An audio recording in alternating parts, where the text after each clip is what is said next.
ವಿಧಾನಸಭೆಯಲ್ಲೂ ಕಲಾಪ ಆರಂಭ ಆಗ್ತಿದ್ದಂತೆ ಗಲಾಟೆ ಶುರುವಾಯಿತು. ಸರ್ಕಾರ ಶಿಷ್ಟಾಚಾರ ಪಾಲಿಸಿಲ್ಲ ಅಂತ ಬಿಜೆಪಿ ಆಕ್ರೋಶ ವ್ಯಕ್ತಪಡಿಸಿದೆ.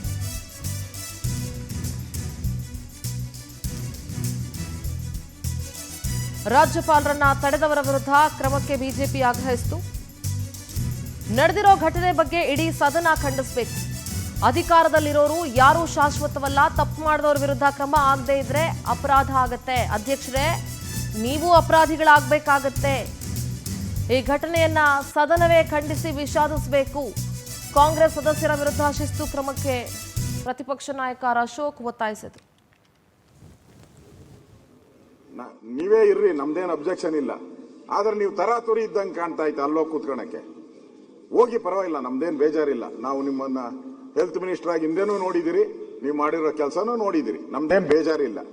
ಆದ್ರೆ ಇಲ್ಲಿ ಕೂತಿರೋವರೆಗೂ ನೀವು ಸಭಾಧ್ಯಕ್ಷರೇ, ಆ ಗೌರವ ಇದೆ ಎಲ್ಲರಿಗಿಂತ.